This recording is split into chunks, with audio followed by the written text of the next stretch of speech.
Hello friends, welcome to the success Kendra. Friends देखिए, आज इस वीडियो में हम लोग 69th बीपीएससी पीटी एग्जाम 2023 के लिए दृष्टि आईएएस के मॉडल पेपर नंबर 5 यानी कि प्रैक्टिस सेट नंबर 5 को डिस्कस करेंगे। यहाँ पर आप देख सकते हैं संभावित परीक्षा तिथि 30 सितंबर 2023, मॉडल पेपर 69वीं बीपीएससी संयुक्त प्रारंभिक प्रतियोगिता परीक्षा 2023। दृष्टि आईएएस का यह सेट नंबर 5 है। इससे पहले मैंने आपको 4 सेट कंप्लीट करा दिया था, सेट नंबर 1 से लेकर के 4 तक को। अगर आपने इन वीडियोस को नहीं देखा है तो ज़रूर देख लीजिएगा। इन सभी का लिंक आपको आज की इस वीडियो के डिस्क्रिप्शन बॉक्स में मिल जाएगा।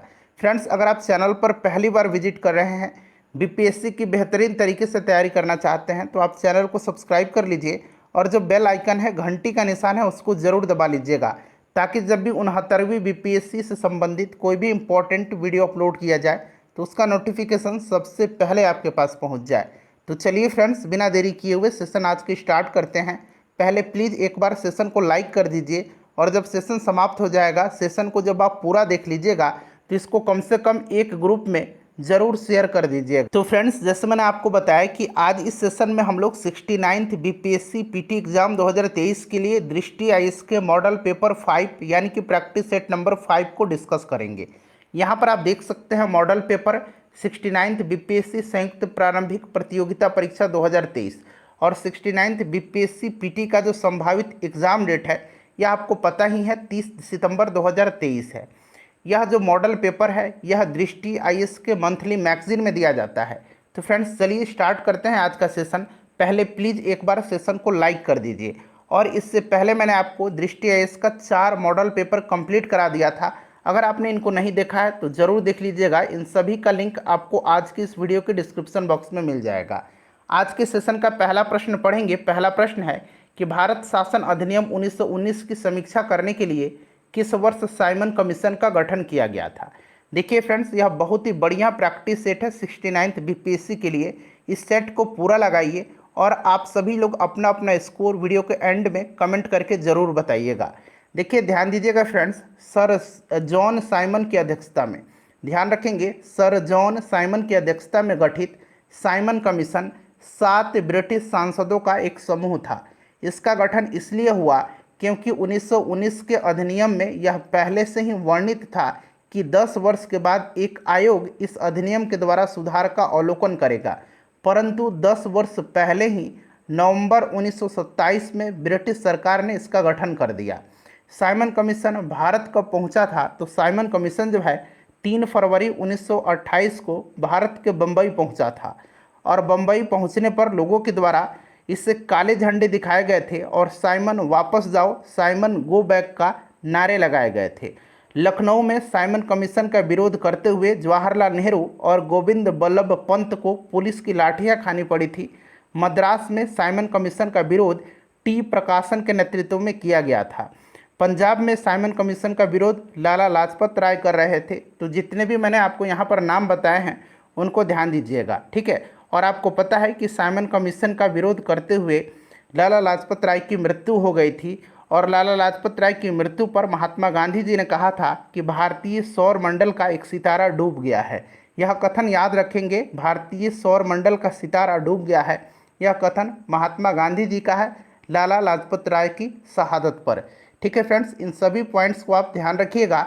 और देखिए, जब साइमन कमीशन भारत आया था उस समय वायसराय कौन था, तो लॉर्ड इरविन था। ठीक है, लॉर्ड इरविन था। 3 फरवरी 1928 को बम्बई पहुंचा था साइमन कमीशन और इसे व्हाइटमैन कमीशन भी कहा जाता है क्योंकि इसमें एक भी भारतीय सदस्य नहीं थे। ऑप्शन नंबर बी इसका राइट आंसर हो जाएगा। देखिए फ्रेंड्स, जो भी मैं एक्सप्लेन करूंगा उसे ध्यान से आप ज़रूर सुनिएगा। इससे क्या होगा कि एक प्रश्न के साथ साथ आपके 2 से 3 प्रश्न जो हैं कवर होते चलेंगे। दूसरा प्रश्न है कि संचालन समिति के अध्यक्ष कौन थे। संचालन समिति के अध्यक्ष जो थे ये डॉक्टर राजेंद्र प्रसाद थे। डॉक्टर राजेंद्र प्रसाद संचालन समिति के अध्यक्ष थे और राष्ट्र ध्वज संबंधी तदर्थ समिति के भी अध्यक्ष थे। संघ संविधान समिति के अध्यक्ष पंडित जवाहरलाल नेहरू थे।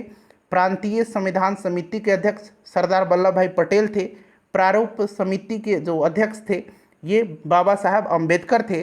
संघ शक्ति समिति के जो अध्यक्ष थे ये पंडित जवाहरलाल नेहरू थे। तो इन सभी पॉइंट्स को फ्रेंड्स ध्यान रखेंगे आप, चलिए, वीडियो पसंद आ रही है तो प्लीज़ फ्रेंड्स एक बार लाइक कर दीजिएगा। देखिए, मैं आपके लिए लगातार मेहनत करते रहता हूँ। मेरा प्रयास रहता है कि कहाँ से मैं कंटेंट लेकर के आपके सामने आ जाऊँ जिससे कि आपको फ़ायदा हो। चलिए, तीसरा प्रश्न है कि शक्तिशाली केंद्र के साथ भारत की संघात्मक व्यवस्था किस देश के संविधान से प्रेरित है। देखिए, ये संघात्मक व्यवस्था पूछा गया है तो यह जो है कनाडा इसका राइट आंसर हो जाएगा। नेक्स्ट क्वेश्चन कर लेंगे कि सर्वप्रथम कांग्रेस के किस अधिवेशन में जनगण मन गाया गया था। तो आपको अच्छी तरीके से याद होगा, यह जो है कलकत्ता अधिवेशन में गाया गया था। कब? तो 1911 के कलकत्ता अधिवेशन में। और इसकी अध्यक्षता किसने किया था? तो पंडित विशन नारायण धर ने किया था। और वंदे मातरम को पहली बार गाया गया था कलकत्ता अधिवेशन के 1896 के कलकत्ता अधिवेशन में, ठीक है। और इसकी अध्यक्षता रहीमतुल्लाह सयानी जी ने किया था। क्वेश्चन नंबर 5 करेंगे कि भारत के संविधान में समान कार्य के लिए समान वेतन के अधिकार का प्रावधान कहाँ किया गया है। तो फ्रेंड्स, यह किया गया है राज्य के नीति निर्देशक सिद्धांत में। आपको अनुच्छेद 39D याद होगा। अनुच्छेद 39D के तहत यह प्रावधान किया गया है कि पुरुष एवं स्त्री को समान कार्य हेतु समान वेतन दिया जाना सुनिश्चित किया जाएगा। अनुच्छेद 39 यानी कि 39D में। नेक्स्ट क्वेश्चन है क्वेश्चन नंबर 6, यहाँ से है हमारा। देखिए, क्वेश्चन नंबर 6 है कि राष्ट्रपति के विरुद्ध महाभियोग संसद द्वारा चलाई जाने वाली एक, यह क्या है? स्वतः स्फूर्त प्रक्रिया है, न्यायिक प्रक्रिया है, अर्ध न्यायिक प्रक्रिया है? बताइए क्या है यह। तो देखिए फ्रेंड्स, यह जो है एक अर्ध न्यायिक प्रक्रिया है। और महाभियोग जो है यह अनुच्छेद 61 में है, यह भी आप ध्यान रखेंगे। चलिए, उसके बाद देखिएगा, और महाभियोग की प्रक्रिया किसी भी सदन में लाई जा सकती है, चाहे वह लोकसभा हो या फिर राज्यसभा। लोकसभा में बिहार के 40 सीट हैं, ये आपको याद रखना है। तो देखिए, बिहार में जो 40 सीट हैं किन दो राज्यों के आवंटित सीटों के योग के बराबर है। तो यहाँ पर देखेंगे तो इसका जो राइट आंसर हो जाएगा फ्रेंड्स, यह आपका कौन सा हो जाएगा? तो ऑप्शन ए हो जाएगा छत्तीसगढ़ और मध्य प्रदेश। छत्तीसगढ़ में 11 है और मध्य प्रदेश में 29 है। तो इनको जब जोड़ दीजिएगा तो कितना हो जाएगा? ये 40 हो जाएगा। तो इन्हीं दो राज्यों के आवंटित सीटों के योग के बराबर है। नेक्स्ट क्वेश्चन हमारा कि राजनीतिक दलों को सर्वप्रथम संवैधानिक मान्यता किस वर्ष प्रदान की गई। तो इसका राइट आंसर जो हो जाएगा ये 1985 हो जाएगा। आपको याद है ना, 52वां संविधान संशोधन कब हुआ था? 1985 में, ठीक है। दल बदल से संबंधित है, 10वीं अनुसूची में जोड़ा गया था, आपको याद होगा। ऑप्शन बी राइट आंसर हो जाएगा 1985। चलिए, अगला प्रश्न है हमारा कि राष्ट्रीय संस्कृत विद्यापीठ जो है ये कहाँ स्थित है। राष्ट्रीय संस्कृत विद्यापीठ जो है यह कहाँ पर स्थित है? तो यह तिरुपति आंध्र प्रदेश में है। और देखिए, इसका शिलान्यास जो है 1962 में तत्कालीन उपराष्ट्रपति डॉक्टर एस राधाकृष्णन जी के द्वारा किया गया था। अच्छा, एक बिहार विद्यापीठ है। बिहार विद्यापीठ का उद्घाटन जो है 6 फरवरी 1921 को, याद रखेंगे 6 फरवरी 1921 को महात्मा गांधी जी के द्वारा किया गया था बिहार विद्यापीठ का उद्घाटन। अगला प्रश्न है कि अनुसूचित जनजातियों यानी कि एसटी से परिपूर्ण किस राज्य में अनुसूचित जातियों यानी कि एससी हेतु आरक्षण का कोई भी प्रावधान नहीं है। तो ये किस राज्य में है? तो फ्रेंड्स, यह अरुणाचल प्रदेश में है। क्वेश्चन नंबर 11 कर लेंगे कि महाराष्ट्र एवं कर्नाटक के मध्य स्थित पश्चिमी घाट को किस नाम से जाना जाता है। महाराष्ट्र एवं कर्नाटक के मध्य स्थित पश्चिमी घाट को किस नाम से जाना जाता है? तो फ्रेंड्स, इसको जाना जाता है कोंकण तट के नाम से। अगला प्रश्न है कि अरावली और विंध्य श्रृंखलाओं के मध्य कौन सा पठार स्थित है। अरावली और विंध्य श्रृंखलाओं के मध्य कौन सा पठार स्थित है? तो फ्रेंड्स, यह जो पठार है यह मालवा का पठार है। मालवा के पठार में मध्य प्रदेश और राजस्थान के क्षेत्र आता है, इसको भी आप ध्यान रखिएगा। चलिए, अगला प्रश्न है कि चाय बागानों के लिए कौन सी मृदा यानी कि कौन सी मिट्टी उपयुक्त है। चाय बागानों के लिए उपयुक्त जो मिट्टी है यह कौन सी मिट्टी है? तो यह लेटेराइट मिट्टी है। और कपास के लिए आपको याद है ना कौन सी मिट्टी? तो काली मिट्टी। काली मिट्टी को रेगुर मिट्टी भी कहा जाता है। चलिए, नेक्स्ट क्वेश्चन कर लेंगे कि समुद्र तल से सर्वाधिक ऊंचाई पर पाया जाने वाला वृक्ष कौन सा है। समुद्र तल से सर्वाधिक ऊंचाई पर पाया जाने वाला जो वृक्ष है यह कौन सा है? तो फ्रेंड्स, यह देवदार है। नेक्स्ट क्वेश्चन है हमारा कि नागरहोल राष्ट्रीय उद्यान जो कि कहाँ पर है? कर्नाटक में है, इसका परिवर्तित नाम क्या है? बताएंगे राइट आंसर क्या हो जाएगा। तो इसका जो परिवर्तित नाम है ये राजीव गांधी राष्ट्रीय उद्यान है। ऑप्शन सी करेक्ट आंसर हो जाएगा। बांदीपुर भी है, यह भी कहाँ पर है? तो बांदीपुर भी कर्नाटक में ही है। एक बांधवगढ़ है, तो बांधवगढ़ मध्य प्रदेश में है, ठीक है। चलिए, और देखिए फ्रेंड्स, हम लोगों ने जो नया घटना चक्राया हुआ है 69th बीपीएससी पीटी एग्जाम 2023 के लिए, जिसमें 38वीं बीपीएससी से लेकर के 68वें बीपीएससी तक के प्रीवियस ईयर के क्वेश्चन दिए गए हैं, उनको हम लोग कवर कर रहे हैं। साइंस कंप्लीट करा दिया मैंने आपको, हिस्ट्री भी कंप्लीट करा दिया है, मध्यकालीन हिस्ट्री और आधुनिक का भी एक पार्ट बचा हुआ है, कल समाप्त हो जाएगा। बिहार का इतिहास भी मैंने आपको कवर करा दिया है। सभी वीडियोज़ को देख लीजिएगा, लिंक डिस्क्रिप्शन बॉक्स में मिल जाएगा। देखिए, हागरी किस नदी की सहायक नदी है? हागरी नदी, यह नदी जो है यह तुंगभद्रा नदी की सहायक नदी है। किसकी है? तुंगभद्रा की सहायक नदी है। चलिए नेक्स्ट क्वेश्चन कर लेंगे कि भारत में कुल लिंगानुपात यानी कि सेक्स रेशियो कितना है? भारत में जो सेक्स रेशियो है 2011 की जनगणना के अनुसार यह आपका 943 है। ठीक है, 943 महिला प्रति 1000 पुरुष पर। वहीं अगर आपसे बिहार का पूछा जाए तो बिहार का कितना है? 918 है। इसे भी आप ध्यान रखेंगे। चलिए क्वेश्चन नंबर हम लोग अब 18 कर लेंगे कि विश्व में सबसे सक्रिय ज्वालामुखी कौन सा है? तो विश्व में सबसे सक्रिय ज्वालामुखी जो है यह किलायु है। किलायु कहाँ पर है? तो यह अमेरिका की हवाई द्वीप में आता है। ठीक है, एटना और स्ट्राम्बोली जो है ये कहाँ पर है? तो एटना और स्ट्राम्बोली जो है ये इटली में है। ठीक है, चलिए नेक्स्ट क्वेश्चन है हमारा कि मसाई जनजाति, मसाई ट्राइब अफ्रीकी महादेश के किस या किन देश या देशों के मूल निवासी हैं? तो मसाई जो है ये कहाँ के हैं? तो फ्रेंड्स ध्यान रखेंगे, यह जो है कीनिया के हैं। ठीक है, चलो उसके बाद देखिएगा कि सीसा रहित पेट्रोल में उचित ऑक्टेन यानी कि ऑक्टेन वैल्यू प्राप्त करने के लिए क्या मिलाया जाता है? तो आपको याद होगा ये क्या मिलाया जाता है? तो ये BTX मिलाया जाता है। BTX मतलब B से क्या है? बेंजीन है, T से क्या है? टोलिन है, और X से जाइलिन है। ठीक है, तो ये A, B और C यानी कि एक से अधिक इसका राइट आंसर हो जाएगा। और भी एक नाम है टेट्रा एथिल लेड का भी इस्तेमाल किया जाता है। ठीक है, चलिए अगला प्रश्न हमारा कि रेफ्रिजरेटर में खाद्य पदार्थों को ताज़ा रखने हेतु कितना तापमान आवश्यक है? तो जो ये तापमान है यह 4 डिग्री सेल्सियस, याद रखेंगे। नेक्स्ट क्वेश्चन है कि पूर्ण सूर्यग्रहण के समय सूर्य को नंगी आंखों से देखने से आंख को क्षति पहुंचती है। रेटिना के जलने के लिए सूर्य की कौन सी किरणें उत्तरदायी है? तो यह जो किरण उत्तरदायी है यह कौन सी किरण है? तो फ्रेंड्स यह किरण जो है ये औरक्त किरण है। अगला प्रश्न है कि निम्नलिखित में से कौन सा भूमिगत तना का उदाहरण है? भूमिगत तना का जो उदाहरण है ये आलू, प्याज, अदरक, हल्दी ये सब हैं। तो इनमें से देखिए एक से अधिक इसका राइट आंसर हो जाएगा। क्वेश्चन नंबर 23 है हमारा कि निमोनिया रोग किस जीवाणु के कारण होता है? निमोनिया जो होता है यह किसके कारण होता है? तो देखिए निमोनिया जो है ये डिप्लोकोकस न्यूमोनी या फिर कहें इसको तो एक और नाम से इसको जाना जाता है। इसको भी आप याद रखिएगा, एक तो डिप्लोकोकस हो गया और कहीं कहीं आपको दिखेगा कि एस्ट्रेप्टोकोकस लिखा रहेगा इस तरह से, एस्ट्रेप्टोकोकस। ठीक है, तो इसको भी आप याद रखिएगा। चलिए तो ऑप्शन बी इसका राइट आंसर हो जाएगा। नेक्स्ट क्वेश्चन है कि फार्माकोलॉजी संबंधित है। तो फार्माकोलॉजी जो है यह औषधीय पादपों के अध्ययन से संबंधित है। ठीक है, ऑप्शन नंबर इसका ए जो होगा राइट आंसर हो जाएगा। चलिए ऑप्शन ए करेक्ट आंसर हो जाएगा। उसके बाद देखिएगा कि प्रोटोथीरिया क्या है। देखिए प्रोटोथीरिया क्या है, तो यहाँ पर ध्यान दीजिएगा। देखिए स्तनधारी वर्ग को 3 उपवर्ग में बांटा गया है। ठीक है, 3 उपवर्ग में बांटा गया है। एक आपका प्रोटोथीरिया है, उसके बाद मेटाथीरिया है, एक है मेटाथीरिया। ठीक है, एक मेटाथीरिया है और एक जो है यूथीरिया है। एक क्या है? यूथीरिया है।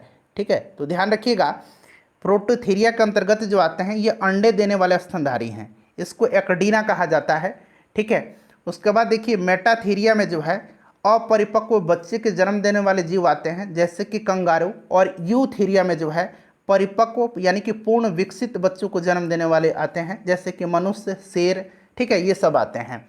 तो यहाँ पर प्रोटोथीरिया पूछा गया है, तो ये निम्न कोटि के स्तनधारियों का एक उपवर्ग है। Option number C right answer हो जाएगा। चलिए क्लोरोफॉर्म का रासायनिक सूत्र पूछा गया है। क्लोरोफॉर्म का रासायनिक सूत्र जो होता है ये क्या होगा? तो CHCl3 होता है। ऑप्शन बी राइट आंसर हो जाएगा। नेक्स्ट क्वेश्चन है कि एल्युमिनियम कार्बाइड पर जल की प्रतिक्रिया से कौन सी गैस बनती है? और यहाँ पर देखिएगा एल्युमिनियम कार्बाइड है, एक आपने कैल्शियम कार्बाइड पढ़ा होगा। ठीक है, एक आपने पढ़ा होगा कैल्शियम कार्बाइड। ठीक है, तो देखिए एल्युमिनियम कार्बाइड पर जल की प्रतिक्रिया से कौन सी गैस बनती है? तो ये मीथेन गैस बनती है। और कैल्शियम कार्बाइड पर जल की प्रतिक्रिया से एसिटिलीन गैस बनती है। ठीक है, चलिए नेक्स्ट क्वेश्चन है हमारा कि जियोलाइट का प्रयोग किया जाता है। जियोलाइट का प्रयोग किया जाता है। तो फ्रेंड्स ये किया जाता है, बताइए राइट आंसर इसका क्या हो जाएगा। तो जल को मृदु बनाने में, ठीक है, जियोलाइट का प्रयोग किया जाता है किसमें, तो जल को मृदु बनाने में। चलिए उसके बाद नेक्स्ट क्वेश्चन कर लेंगे हम लोग कि जल की अस्थायी कठोरता का कारण क्या है। जल की अस्थायी कठोरता का जो कारण है ये कैल्शियम और मैग्नीशियम के क्लोराइड और सल्फेट हैं। तो कैल्शियम और मैग्नीशियम के क्लोराइड और सल्फेट लवण, एक से अधिक इसका राइट आंसर हो जाएगा। चलिए क्वेश्चन नंबर 31 कर लेंगे। यहाँ से है क्वेश्चन नंबर 31 कि औद्योगिक पैमाने पर सल्फ्यूरिक अम्ल को बनाने की निम्नलिखित में से कौन सी विधि है। औद्योगिक पैमाने पर सल्फ्यूरिक अम्ल को संपर्क विधि और लेड कक्ष विधि के द्वारा बनाया जाता है, इसीलिए एक से अधिक राइट आंसर हो जाएगा। साल्वे विधि जो है, साल्वे विधि, इसके तहत सोडियम कार्बोनेट्स बनाए जाते हैं, ठीक है। चलिए उसके बाद नेक्स्ट क्वेश्चन है कि क्लोरीन के संदर्भ में निम्नलिखित में से कौन सा कथन सही है। तो ब्लीचिंग पाउडर के निर्माण में सही दिया गया है, सूती कपड़े कागज आदि का रंग उड़ाने में बिल्कुल सही है, रोगनाशक के रूप में, तो इसका उपयोग कीटनाशक के रूप में किया जाता है, ठीक है। तो इस तरह से देखा जाए तो एक से अधिक भी इसका राइट आंसर हो जाएगा। उसके बाद देखिएगा कि मनुष्य की पसलियों के साथ जुड़ी होती हैं। तो देखिए 12 जोड़ी पसली होती है, यानी कि टोटल 24 पसली होती हैं, ठीक है, 12 जोड़ी। तो ये पसलियाँ होती है और बीच में ये एक हड्डी से जुड़ी होती हैं जिनको कि स्टर्नम कहा जाता है। यही पूछा गया है आपसे। अगला प्रश्न है हमारा कि जब ध्वनि एक माध्यम से दूसरे माध्यम में जाती है तो जब एक माध्यम से जाती है तो इसकी चाल और इसकी तरंगदैर्घ्य बदल जाती है, लेकिन आवृत्ति नहीं बदलती है। तो देखिए ध्वनि की चाल बदल जाएगी, सही है, तरंगदैर्घ्य भी बदल जाती है, सही है, आवृत्ति नहीं बदलती, ये भी सही है। तो एक से अधिक इसका राइट आंसर हो जाएगा। चलिए अगला प्रश्न कर लेंगे कि नमी युक्त वायु का घनत्व शुष्क वायु के घनत्व से क्या होता है, कम होता है, अधिक होता है या बराबर होता है, बताइए। नमी युक्त वायु का घनत्व शुष्क वायु के घनत्व से जो है यह कम होता है, ठीक है, कम होता है, ध्यान रखेंगे आप। चलिए अगला प्रश्न कर लेंगे क्वेश्चन नंबर 36 कि भारतीय अंतरिक्ष कार्यक्रम के जनक कौन थे। मैं चाहता हूं कि इसका आंसर फ्रेंड्स आप कमेंट करके मुझे बताएं। सिंपल सा क्वेश्चन है, इसका आंसर आप मुझे कमेंट करके बता दीजिए। चलिए 37 नंबर क्वेश्चन है कि जब जल को 0 डिग्री सेंटीग्रेड से 10 डिग्री सेंटीग्रेड तक गर्म किया जाता है तब इसके आयतन पर क्या प्रभाव पड़ेगा, बताइए क्या होगा। पहले बढ़ता है फिर घटता है, या पहले घटता है फिर बढ़ता है, या सामान्य रहता है, बताएंगे इसका राइट आंसर क्या हो जाएगा। तो देखिए ये पहले घटता है फिर बढ़ता है, ऑप्शन नंबर इसका बी राइट आंसर हो जाएगा। चलो उसके बाद देखिएगा कि 1 किलोवाट का मान कितना होता है, 1 किलोवाट का मान कितना होता है। तो फ्रेंड्स यह जो होता है यह 2 दशमलव कितना होगा यहाँ पर, बताइए राइट आंसर इसका क्या हो जाएगा। तो ये होगा आपका 3.6 गुना 10 के पावर 6 जूल होता है, ठीक है। और 1 कैलोरी में कितना जूल होता है, तो 1 कैलोरी में 4.18 जूल होता है, इसको भी ध्यान रखिएगा। चलिए बोलोमीटर का प्रयोग किसके मापन में किया जाता है। बोलोमीटर का प्रयोग जो है यह किसके मापन में किया जाता है, तो तापमान के मापन में। नेक्स्ट क्वेश्चन है हमारा कि हवा में तैरते हुए एक श्वसनीय सूक्ष्म कणों का आकार कितना होता है। तो फ्रेंड्स यह जो होता है यह 5 माइक्रोन से कम होता है, कितना होता है, 5 माइक्रोन से ये कम होता है हवा में तैरते हुए श्वसनीय सूक्ष्म कणों का आकार। उसके बाद देखिए मिश्र धातु में किस पदार्थ के सम्मिश्रण से स्टेनलेस स्टील अचुंबकीय हो जाता है, अचुंबकीय हो जाता है। तो ये हो जाता है निकेल के, ठीक है, निकेल इसका राइट आंसर हो जाएगा। और देखिए स्टेनलेस स्टील जो है यह मिश्र धातु है लोहा, क्रोमियम और निकेल का, लोहा, क्रोमियम और निकेल का। क्रोमियम और निकेल ध्यान रखिएगा, ज़्यादातर ऑप्शन में देखने को मिलेगा। नेक्स्ट क्वेश्चन है कि सर्वाधिक मात्रा में सिलिका का प्रयोग किस प्रकार के कांच के निर्माण में होता है। सर्वाधिक मात्रा में सिलिका का प्रयोग किस प्रकार के कांच के निर्माण में होता है। तो फ्रेंड्स यह जो होता है यह किसके निर्माण में होता है, तो राइट आंसर इसका क्वार्ट्ज कांच हो जाएगा, ठीक है, क्वार्ट्ज कांच के निर्माण में। चलिए क्वेश्चन नंबर 43 कर लेंगे। यहाँ से देखिए 43 नंबर है कि शहद में कौन सा प्रमुख घटक पाया जाता है। शहद में कौन सा प्रमुख घटक पाया जाता है, तो फ्रेंड्स यहाँ फ्रुक्टोज पाया जाता है, ठीक है। चलिए उसके बाद देखिए कौन सा तत्व पौधे की कोशिका भित्ति की संरचना का घटक है, बताइए। देखिए कोशिका भित्ति जो होती है ना, यह पादप की कोशिका भित्ति, यह मुख्यतः जो है किसकी बनी होती है, सेलुलोज की बनी होती है, ठीक है। बताइए राइट आंसर इसका क्या हो जाएगा, कौन सा तो पौधे की कोशिका भित्ति की संरचना का घटक है। तो फ्रेंड्स यह जो है यह आपका कैल्शियम है, जो कि सामान्य कोशिका विभाजन के लिए आवश्यक होता है। तो ये कैल्शियम इसका राइट आंसर हो जाएगा। अगला प्रश्न है कि तंत्रिका कोशिकाओं के तंत्रिकाक्ष के चारों ओर किस पदार्थ का आवरण पाया जाता है। तंत्रिका कोशिकाओं के तंत्रिकाक्ष के चारों ओर जो है यह मेलिन का, ठीक है, मेलिन या मेलाइन लिखा रहता है, इसी का आवरण पाया जाता है। चलिए, चाय में लाल रस्ट रोग जो होता है ये किस कारण से होता है। तो फ्रेंड्स यह जो होता है यह हरित शैवाल के कारण, हरे शैवाल के कारण होता है। और देखिए ध्यान रखिएगा, यह जो किस प्रजाति का शैवाल है, तो यह जो है यहाँ मैं लिखता हूँ सेफेल्यूरोस, ठीक है, ये पूछा जाता है, सेफेल्यूरोस प्रजाति के शैवाल के कारण होता है। ठीक है, चलिए अगला प्रश्न है हमारा कि भारत में जैव प्रौद्योगिकी विभाग की स्थापना किस वर्ष की गई थी। तो फ्रेंड्स यह किया गया था 1986 में, 1986 में किया गया था भारत में जैव प्रौद्योगिकी विभाग की स्थापना। उसके बाद देखिए, विश्व का पहला परमाणु बिजली घर किस देश में स्थापित किया गया था। तो यह विश्व का पहला परमाणु बिजली घर जो है ये रूस में स्थापित किया गया था। उसके बाद चलिए 49 नंबर है कि याज्ञवल्क्य गार्गी संवाद का उल्लेख कहाँ पर मिलता है। याज्ञवल्क्य गार्गी संवाद का उल्लेख जो है यह कहाँ पर मिलता है। तो यह बृहदारण्यक उपनिषद में मिलता है। तो यहाँ पर देखिए बृहदारण्यक उपनिषद राइट आंसर इसका हो जाएगा। ठीक है, ध्यान रखिएगा। चलिए नेक्स्ट क्वेश्चन है कि बौद्ध शब्दावली में धर्म चक्र परिवर्तन से क्या निर्देशित होता है। धर्म चक्र परिवर्तन राइट आंसर बताइए क्या हो जाएगा। तो ऑप्शन बी हो जाएगा बुद्ध का प्रथम उपदेश, जहाँ इन्होंने सारनाथ में दिया था, आपको याद भी होगा। अच्छा, बुद्ध की जो मृत्यु है ये क्या कहलाता है। तो ये महापरिनिर्वाण कहलाता है। और बुद्ध का जो गृह त्याग है यह महाविनिष्क्रमण कहलाता है, महाविनिष्क्रमण। ठीक है, चलिए नेक्स्ट क्वेश्चन है कि सातवाहन काल का सर्वश्रेष्ठ शासक कौन था। देखिए, सातवाहन का संस्थापक जो था ये सीमुक था। ठीक है, और सातवाहन का जो सबसे शक्तिशाली सर्वश्रेष्ठ शासक था ये गौतमी पुत्र सतकर्णी था। ठीक है, चलिए नेक्स्ट क्वेश्चन है हमारा कि मेरुतुंग द्वारा रचित प्रबंध चिंतामणि में किन शासकों का वर्णन है। प्रबंध चिंतामणि जो है पूछा जाएगा कि किसकी रचना है। तो मेरुतुंग की, याद रखिएगा। और इसमें बिहार के शासक, गुजरात के और मराठा के शासकों का भी थोड़ा सा इसमें उल्लेख मिलता है, तो इसलिए 1 से अधिक राइट आंसर हो जाएगा। उसके बाद देखिए, दिल्ली सल्तनत का वास्तविक संस्थापक किसे माना जाता है।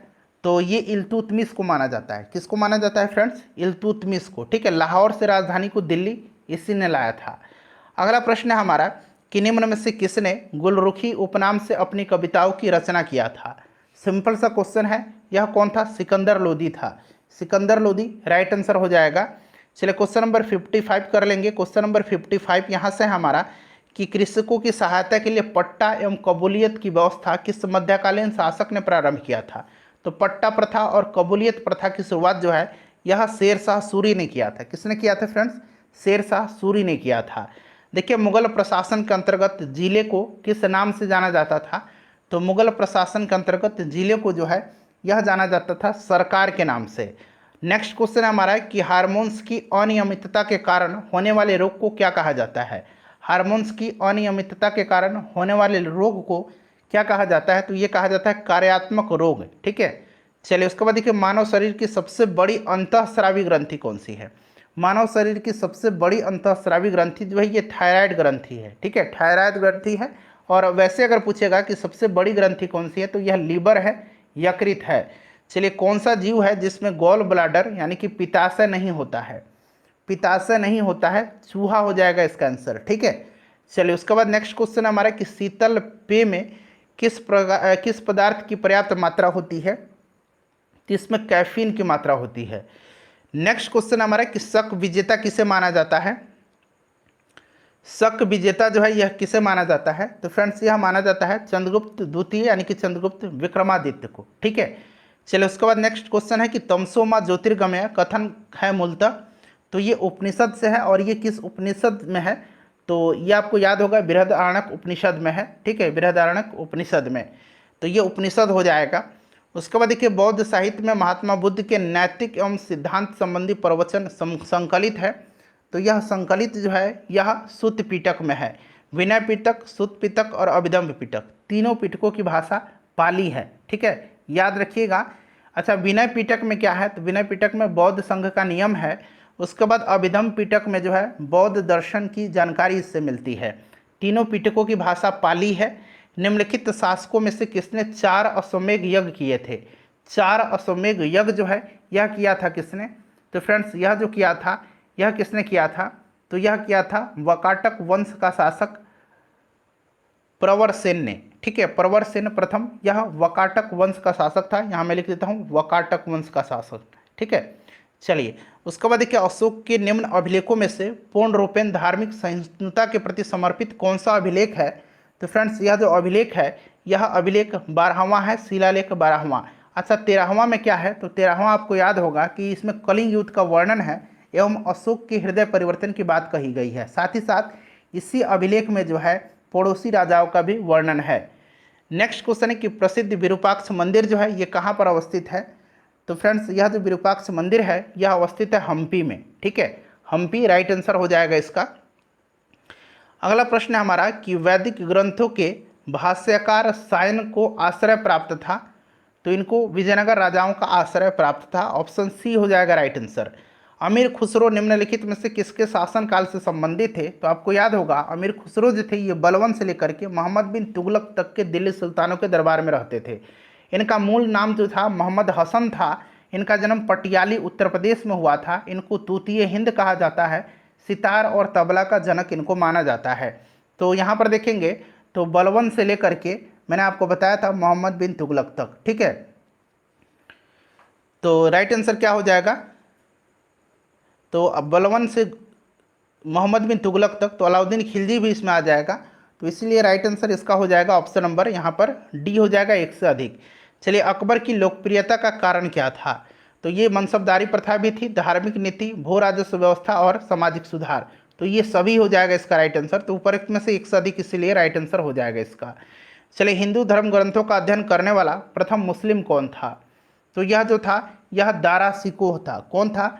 दारा सिकोह। इसी ने उपनिषदों का फारसी में अनुवाद जो है सिर ए अकबर के नाम से किया था। सिर ए अकबर के नाम से किया था। दारा सिकोह जो था ये शाहजहां का सबसे योग्य पुत्र था। चलिए, नेक्स्ट क्वेश्चन कर लेंगे कि फ्रांसीसी दक्कन में शक्ति स्थापित करने में असफल रहे क्योंकि अंग्रेजों की फौज जो थी शक्तिशाली थी, ठीक है। चलिए, नेक्स्ट क्वेश्चन है कि भारत में शिक्षित मध्यम वर्ग ने 1857 की क्रांति के संदर्भ में आपको बताना है। भारत में शिक्षित मध्यम वर्ग ने 1857 के विद्रोह में तटस्थता बनाए रखा था, ठीक है। ऑप्शन बी राइट आंसर हो जाएगा। चलिए, 73 नंबर है कि स्वतंत्रता पूर्व अवधि में ब्रिटिश सरकार द्वारा भारत में आधुनिक शिक्षा के प्रसार का मुख्य उद्देश्य क्या था? तो ये जो मुख्य उद्देश्य था इसका छोटे प्रशासनिक पदों पर नियुक्ति हेतु शिक्षित भारतीयों की आवश्यकता। ऑप्शन ए राइट आंसर इसका हो जाएगा। उसके बाद देखिए, निम्नलिखित में से कौन भारतीय राष्ट्रीय कांग्रेस का प्रथम अध्यक्ष भारतीय राष्ट्रीय कांग्रेस का अध्यक्ष कभी नहीं चुना जा सका? तो भारतीय राष्ट्रीय कांग्रेस की अध्यक्षता किसने एक बार भी नहीं किया है? तो ये बाल गंगाधर तिलक ने। अगला प्रश्न है कि इंडिपेंडेंस लीग की स्थापना किसने किया था? तो इंडियन इंडिपेंडेंस लीग की स्थापना जो है 1942 में रास बिहारी बोस के द्वारा टोक्यो सम्मेलन के समय किया गया था। तो ये रास बिहारी बोस हो जाएगा, option number C correct answer. Next question हमारा कि महात्मा गांधी के साथ निम्न मुसलमानों में से किसने बाल गंगाधर तिलक की अर्थी उठाई थी? तो ये किसने उठाया था? तो शौकत अली ने, ठीक है। चलिए, नेक्स्ट क्वेश्चन है कि वर्ष 1919 में जलियांवाला बाग हत्याकांड जो हुआ था उस समय भारत का वायसराय कौन था? तो फ्रेंड्स, उस समय लॉर्ड चैम्सफोर्ड था। याद रखिएगा, महत्वपूर्ण क्वेश्चन है। नेक्स्ट क्वेश्चन कर लेंगे अब हम लोग कि सर थॉमस मुनरो के भू राजस्व बंदोबस्त से संबंध है। बताइए किससे संबंध है इसका? तो करेक्ट आंसर इसका हो जाएगा रैयतवाड़ी बंदोबस्त।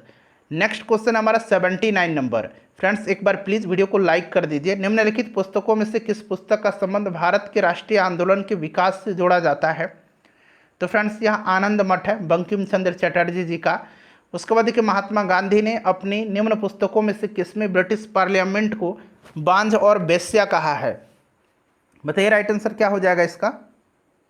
तो देखिए, ये कहा है इन्होंने हिंद स्वराज में, ठीक है। हिंद स्वराज राइट आंसर हो जाएगा। उसके बाद देखिए, 1857 की स्वाधीनता संघर्ष की वीरांगना महारानी लक्ष्मीबाई की जन्मस्थली है। तो इनका जन्मस्थली वाराणसी है। कहाँ है? वाराणसी है। चलिए, महोदय श्री किसका पुराना नाम है? महोदय श्री जो है यह पुराना नाम जो है यह कन्नौज का है। किसका है? कन्नौज का है। चलिए, नेक्स्ट क्वेश्चन है कि निम्नलिखित सूफियों में से किसने श्री कृष्ण को औलिया के रूप में माना है? तो ये माना है शाह मोहम्मद गौस ने, ठीक है। चलिए, उसके बाद अगला प्रश्न है कि सौंदरानंद किसकी रचना है? सौंदरानंद जो है यह रचना है किसकी? अश्वघोष की रचना है। अश्वघोष ने बुद्ध चरित भी लिखा है, यह भी आप ध्यान रखिएगा। चलिए अगला प्रश्न है 85 नंबर की फरीद जो बाद में शेरशाह सूरी बना, उसने कहाँ शिक्षा प्राप्त किया था? तो ये शिक्षा प्राप्त किया था जौनपुर में, ठीक है। चलिए उसके बाद देखिए धर्मत का युद्ध जो है यह निम्नलिखित में से किसके बीच लड़ा गया था? तो यह एक उत्तराधिकार का युद्ध था। ये दारा शिकोह और औरंगजेब के मध्य 1658 में हुआ था। दारा शिकोह और औरंगजेब के मध्य, ठीक है। एक सामूगढ़ का भी युद्ध है, याद रखिएगा। एक धर्मट का युद्ध, सामूगढ़ का युद्ध, ये भी 1658 में हुआ था दारा शिकोह और औरंगजेब के मध्य में। एक देवराई घाटी का युद्ध है, देवराई घाटी का युद्ध 1659 में हुआ था, ठीक है, दारा शिकोह और औरंगजेब के बीच में। देखिए किस सिख गुरु ने फारसी में जफरनामा लिखा था? तो फ्रेंड्स यह फारसी में लिख करके औरंगजेब को भेजा था गुरु गोविंद सिंह ने। किसने? गुरु गोविंद सिंह ने। चलिए उसके बाद देखिएगा कि बंगाल में निम्न में से कौन सा कारखाना डचों ने स्थापित किया था? तो डचों ने जो स्थापित किया था यह कारखाना जो था यह चिंसूरा था, ठीक है, चिंसूरा। चलिए नेक्स्ट क्वेश्चन है 89 नंबर हमारा कि भारतीय इतिहास के संदर्भ में द्वैध शासन यानी कि डायरची सिद्धांत किससे निर्दिष्ट करता है? किससे निर्दिष्ट करता है? तो यह करता है प्रांतों में प्रत्यायोजित विषयों पर दो प्रवर्गों में विभाजन। ऑप्शन सी हो जाएगा इसका राइट आंसर। उसके बाद देखिए निम्नलिखित में से किसने 1857 के विद्रोह को एक षड्यंत्र की संज्ञा दिया था? तो फ्रेंड्स यह दिया था जेम्स आउट्रम और डब्ल्यू टेलर ने। क्वेश्चन नंबर 91 कर लेंगे। क्वेश्चन नंबर 91 है कि ब्रह्म समाज का सिद्धांत आधारित है। ब्रह्म समाज स्थापना राजा राम मोहन राय ने किया था एक देववाद पर। ऑप्शन सी राइट आंसर हो जाएगा। भारतीय राष्ट्रीय कांग्रेस का 1885 में महासचिव कौन था? बताइए राइट आंसर। तो फ्रेंड्स ये एओ ह्यूम महासचिव थे, इन्होंने ही स्थापना किया था और डब्ल्यू.सी. बनर्जी अध्यक्ष थे पहले। देखिए भारतीयों ने साइमन कमीशन का बहिष्कार क्यों किया था? तो इसमें कोई भी भारतीय सदस्य नहीं था, इसीलिए इसे व्हाइटमैन कमीशन कहा जाता था। तो इसका कोई भी सदस्य भारतीय नहीं था। ऑप्शन ए हो जाएगा राइट आंसर। किस गवर्नर जनरल पर महाभियोग पर का मुकदमा चलाया गया था? तो ये आपको याद होगा वारेन हेस्टिंग था, ठीक है। चलिए उसके बाद नेक्स्ट क्वेश्चन है कि हाल ही में एडगर रिक्यूमिंग्स किस देश के नए राष्ट्रपति चुने गए हैं?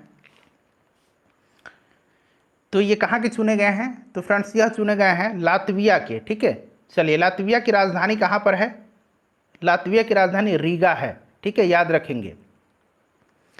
केंद्रीय गृह एवं सहकारिता मंत्री अमित शाह ने वाइब्रेंट विलेज प्रोग्राम का शुभारंभ कहाँ से किया है?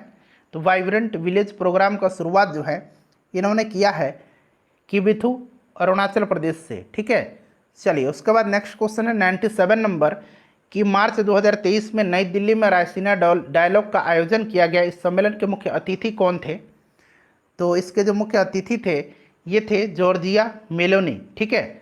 चलिए उसके बाद नेक्स्ट क्वेश्चन है प्रधानमंत्री नरेंद्र मोदी ने कहां पर विश्व के सबसे लंबे रिवर क्रूज एमवी गंगा विलास को हरी झंडी दिखा करके रवाना किया है? तो इसका राइट आंसर वाराणसी हो जाएगा। अगला प्रश्न है हमारा कि जनवरी 2023 में जल पर राज्य मंत्रियों के पहले अखिल भारतीय वार्षिक सम्मेलन water vision at the rate 2047 का आयोजन कहां पर किया गया? तो फ्रेंड्स ये किया गया भोपाल में। अगला प्रश्न हमारा कि अक्टूबर 2022 में हिंदुस्तान उर्वरक और रसायन लिमिटेड के किस प्लांट ने यूरिया उत्पादन प्रारंभ किया है? तो ये प्रारंभ किया है कहाँ? राइट आंसर इसका क्या हो जाएगा? तो फ्रेंड्स ये बरौनी में, ठीक है। चलो उसके बाद देखिए डिजिटल शक्ति 4.0 के रूप में डिजिटल शक्ति अभियान का चौथा चरण किसके द्वारा लॉन्च किया गया? तो ये लॉन्च किया गया राष्ट्रीय महिला आयोग के द्वारा। उसके बाद देखिएगा कि सितंबर 2022 में किस राज्य में देश के सबसे बड़े रबर डैम का उद्घाटन किया गया? तो फ्रेंड्स ये बिहार में किया गया है, ठीक है, बिहार में, ध्यान रखेंगे। ऑप्शन सी राइट आंसर हो जाएगा इसका। चलिए 103 नंबर क्वेश्चन करिए। सितंबर 2022 में प्रधानमंत्री टीबी मुक्त भारत अभियान को किसके द्वारा लॉन्च किया गया? तो फ्रेंड्स यह लॉन्च किया गया है द्रौपदी मुर्मू जी के द्वारा, राष्ट्रपति जी के द्वारा। फ्रेंच ओपन 2023 पुरुष एकल का खिताब किसने जीता है? नोवाक जोकोविच ने। महिला एकल का खिताब अगर पूछेगा तो याद रखिएगा ईगा स्वीटेक ने जीता है, ठीक है, ईगा स्वीटेक ने।